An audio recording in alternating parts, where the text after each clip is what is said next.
best way to get better at programming is to practice. And in this example, we're going to use recursion to check on the Fibonacci sequence.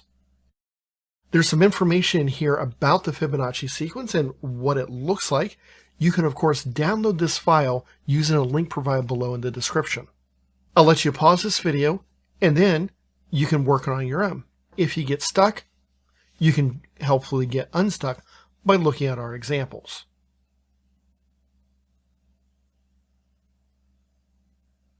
So let's look at how we're going to do this. We know that a recursive function is a function that calls itself. So I'm going to say def fib, and I'm just going to write fib short for Fibonacci, num. As with any recursive function, we need to have a way to escape and get out, handle those special cases. So I'm going to say if num is less than or equal to 1. And this is just going to be my nice little easy check. I'm going to return 1. Elif num is equal to 2. It's also going to return 1. Now, you might think, well, why not kind of change that up and make it a little more efficient? It's just because we want to know, do we want to print out the values or just returning it? And so we leave this as a general form.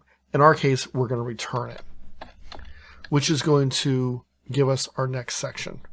So else return fib num minus 1 plus fib num minus 2.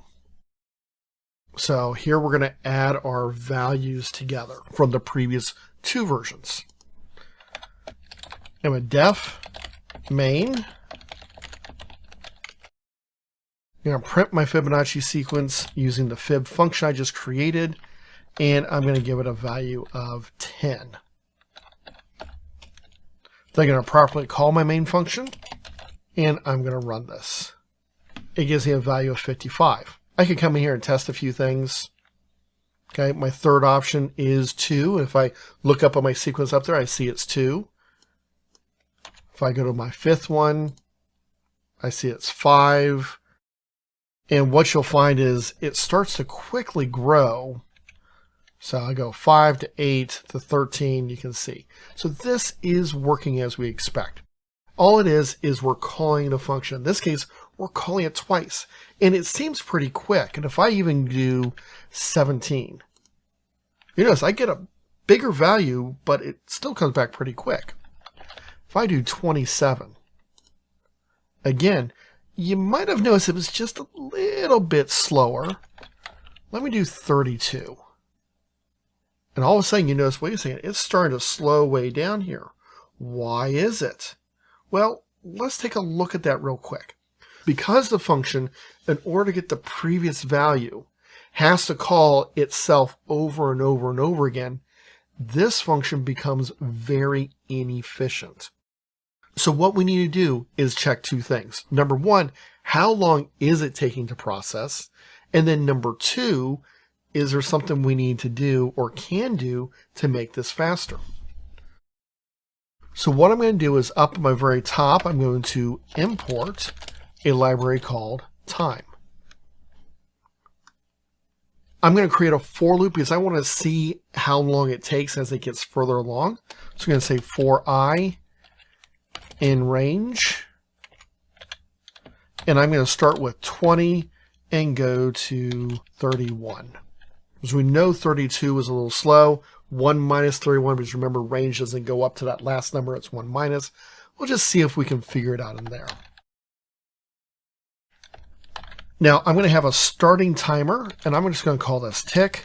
Tick is going to equal time.perf counter. Perf counter is going to return a number for us. We're going to call Fibonacci, and then we're going to say talk. That's going to equal time.perf counter. And then we're going to print something out.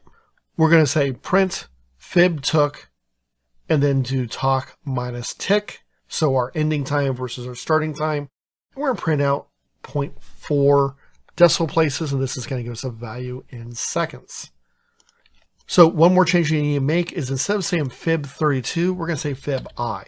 That way we can see how much extra time does it take as the value goes up. We're going to run this. You notice it's starting to slow down. You can see that here. You know, it was taking 0.012 seconds, then 0.02, then 0.03, then 0.06, and then 0.11. And it's starting to grow kind of like the Fibonacci sequence does. It grows larger and larger and larger because of all the extra things it has to do. And if I change this to be 30 to even just 35, and I run this one more time, you can see how it's taking longer and longer and longer. As this grows, it's going to take a much longer time. And this is just a really simple way to use what they call performance counter to get a basic idea of how long something's taken to run. So let's look at how do we fix this. Well, in order to make this faster, Python has a special thing that's called caching.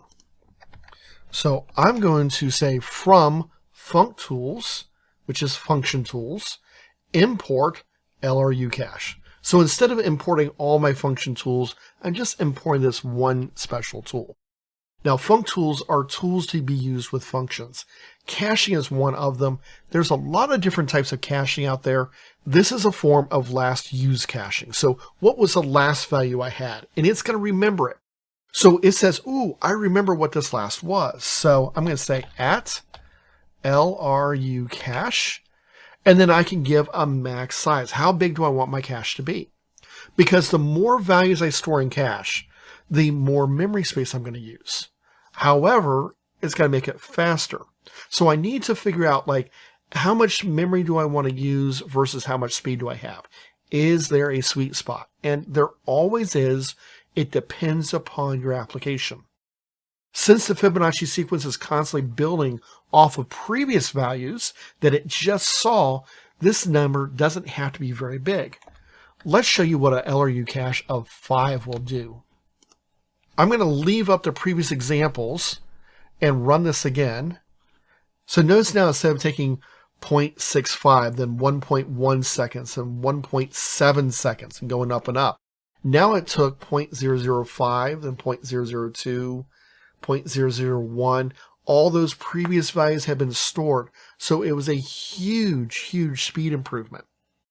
In fact, I can now come in here and say, I want to increase my ranges. So instead of saying 30, I'm going to say 50 to 55.